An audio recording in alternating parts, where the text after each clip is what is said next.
Students, अपना और अपने कोर्स का तारुफ करवाने के बाद चलिए स्टार्ट करते हैं अपना पहला लेसन, जो कि जिसका टॉपिक है पार्ट्स ऑफ स्पीच। आप जानते हैं कि इंसान लैंग्वेज के ज़रिए अपने ख़यालात का इजहार करता है, कम्युनिकेट करता है, गुफ्तगू करता है। तो दुनिया में जितनी भी लैंग्वेजेस हैं वो सब की सब बेसिकली लफ्ज़ों से मिलकर बनती हैं। कोई भी लैंग्वेज हो उसमें अल्फाज हैं, हुरूफ हैं और अल्फाज हैं। हुरूफ मिलके अल्फाज बनते हैं और अल्फाज मिलके जुमलों की शक्ल में बामानी गुफ्तगू और आइडियाज़ शेयर करने का ज़रिया है। तो ये जो इंग्लिश लैंग्वेज है इसमें लाखों की तादाद में वर्ड्स हैं। उन वर्ड्स की कैटेगरीज बनाई गई हैं, उनको कहा जाता है पार्ट्स ऑफ स्पीच। तो हमारा इस वक्त जो लेसन है उसमें हम आपको बताते हैं कि पार्ट्स ऑफ स्पीच क्या होते हैं और पार्ट्स ऑफ स्पीच की कितनी टाइप्स हैं। पार्ट्स ये ट्रेडिशनल ग्रामर के अंदर टर्म यूज हुई, जिसका मतलब है हिस्से, यानी उसके लैंग्वेज के अल्फाज के हिस्से। यूं कह लीजिए कि लैंग्वेज के अल्फाज की कैटेगरीज भी आप इसे कह सकते हैं। टाइप्स ऑफ वर्ड्स, किस्में उसकी, ये भी हम इन्हें कह सकते हैं। लेकिन बहरहाल टेक्निकल टर्म जो इसके लिए यूज की जाती है टाइप्स ऑफ वर्ड्स के लिए वो है पार्ट्स ऑफ स्पीच। तो आइए देखते हैं कि इंग्लिश में कितने पार्ट्स ऑफ स्पीच हैं। देखिए, सबसे पहले हैं नाउन्स, फिर हैं वर्ब्स, फिर हैं प्रोनाउंस, फिर हैं adjectives, adverbs, prepositions, conjunctions and interjections. तो डियर स्टूडेंट्स, आपने देखा कि there are 8 different parts of speech. 8 मुख्तलिफ पार्ट्स ऑफ स्पीच हैं जिनके नामों से आप वाकिफ हो चुके हैं। तो now let's quickly go through the definitions of all 8। सबसे पहले डेफिनेशन जो दी गई है वो नाउन की है। Let's have a look at that. A noun is a word that names something such as a person, place, thing or idea. किसी person, शख्स, जगह, प्लेस, आइडिया आप समझते हैं, और चीज का नाम नाउन कहलाता है। In a sentence nouns can play the role of a subject. एक सेंटेंस के अंदर नाउन एक सब्जेक्ट होता है, यानी मौजू हो सकता है जिसके बारे में बात की जाए। कोई डायरेक्ट ऑब्जेक्ट होता है। ऑब्जेक्ट वो चीज जिसके ऊपर कोई एक्शन परफॉर्म होता है, वर्ब के बाद आता है, वो हो सकता है। इनडायरेक्ट ऑब्जेक्ट हो सकता है। ये सारी डिटेल मैं आपको बताऊंगा, लेकिन फिलहाल इतना याद रखना काफी है। सब्जेक्ट कॉम्प्लीमेंट हो सकता है, ऑब्जेक्ट कॉम्प्लीमेंट, पॉजिटिव और एडजेक्टिव। आप समझ रहे होंगे कि बड़ी मुश्किल टर्म्स हैं, लेकिन समझना मुश्किल इनको बिल्कुल भी नहीं है जब मैं आपको डिटेल में इनके बारे में बताऊंगा। तो नाउन इतना फिलहाल याद रखिए कि नाम को कहते हैं, और नाम चीजों का, जगहों का, आइडियाज का और अशखास का। और देखिए दूसरी डेफिनेशन है वर्ब की। A verb is a word used to describe an action, state or occurrence and forming the main part of the predicate of a sentence, such as hear, become, happen. वो word जो किसी action को show करे, जो किसी happening को show करे, जो किसी being को show करे, किसी हालत को show करे, यानी वो verb कहलाता है। Action क्या है? काम। Being क्या है? होना। जैसे मैं अल्ताफ हूँ, आप खालिद हो सकते हैं, आप जाहिद हो सकते हैं, होना। तो ये बताने के लिए जो लफ्ज़ इस्तेमाल किया जाता है इंग्लिश में उसको कहते हैं वर्ब। तो ये जो वर्ब है इसकी मुख्तलिफ टाइप्स हैं, ये भी हम सीखेंगे, आपको डिटेल में इसके बारे में बताएंगे। Next comes a pronoun.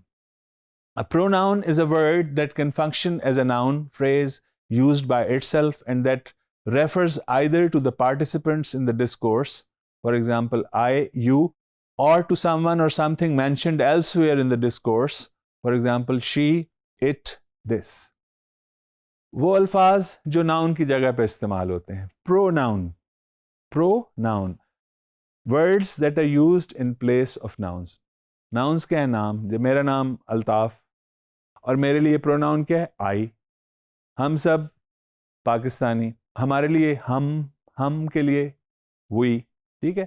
तो नाउन्स के लिए जो वर्ड्स यूज किए जाते हैं वो प्रोनाउंस कहलाते हैं। इनकी मुख्तलिफ टाइप्स हैं, ये भी हम बाद में डिस्कस करेंगे। Then next definition is an adjective. An adjective is a word naming an attribute of a noun such as sweet, red and technical. ऐसा लफ्ज़ जो किसी नाउन की किसी क्वालिटी को, एट्रीब्यूट को, कैरेक्टरिस्टिक को, 3 लफ्ज़ यूज़ किए हैं, क्वालिटी, कैरेक्टरिस्टिक और एट्रीब्यूट। क्या मतलब है? बेसिकली सिफ़त या खसूसियत, उसके बारे में बताए।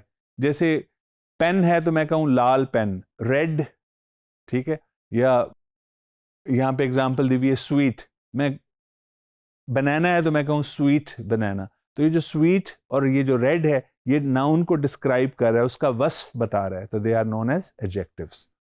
फिर नेक्स्ट डेफिनेशन है एडवर्ब की, let's have a look at that. An adverb is a word or phrase that modifies or qualifies an adjective, verb or other adverb or a word group, expressing a relation of place, time, circumstance, manner, cause, degree, etc. Again definition से आपको लग रहा होगा कि बड़ी कोई मुश्किल चीज़ है। अरे भाई बिल्कुल भी नहीं।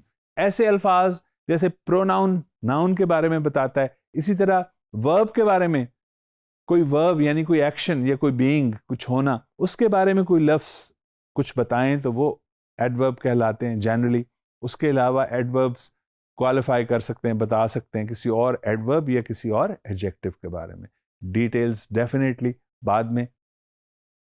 Next comes a preposition. A preposition is a word governing and usually preceding a noun or pronoun and expressing a relation to an other word or element in the clause, as in the man on the platform, she arrived after dinner, what did you do it for. वो अल्फाज जो noun का किसी दूसरे noun के साथ, जैसे मेज पर किताब, book on the table, on जो लफ्ज़ है, ठीक है, मेरी जेब में pen, pen in my pocket, in, तो ये बेसिकली स्पेस, जगह, और नाउन का बेसिकली नाउन और उसकी जगह, रिलेशनशिप विद टाइम, प्लेस और मैनर, ये हमें बताते हैं प्रेपोजिशंस। फिर नेक्स्ट डेफिनेशन है कंजंक्शन की। A conjunction is a word used to connect clauses or sentences or to coordinate words in the same clause. For example, and, but, if. वो अल्फाज जो किसी दूसरे लफ्ज़ को, एक लफ्ज़ को दूसरे से मिलाते हैं। मसलन 2 लफ्ज़ हैं खालिद और अहमद, तो हमने मिलाना है उनको, तो हम कहेंगे खालिद एंड अहमद। तो ये जो एंड है ये कंजंक्शन है। ये 2 वर्ड्स को भी मिला सकती है, 2 फ्रेजेस को भी मिला सकती है, 2 क्लॉजेस को भी मिला सकती है, और ये सब कुछ भी हम आपको डिटेल में सिखाएंगे। And then an interjection is an exclamation. ये 8वां पार्ट ऑफ स्पीच है, इंटरजेक्शन। ये एक्सक्लेमेशंस हैं, specially as a part of speech. For example, ah GME, यानी एक्सक्लेम करते हैं आप, अपने इमोशंस को एक्सप्रेस करना हो जब आपने, तो यू एक्सक्लेम। किसी भी किस्म का इमोशन, खुशी का, वाओ, हैरानी का, वंडरफुल, ठीक है, एक्साइटमेंट का, माय गॉड, ये जो इस तरह के एक्सप्रेशन है जो हमारी एक्साइटमेंट, हमारे इमोशंस को रिफ्लेक्ट करते हैं, उनको इंटरजेक्शन कहा जाता है। Dear students, parts of speech का ओवरव्यू लिया आपने, 8 पार्ट्स ऑफ स्पीच फिर से रिकॉल कर लें।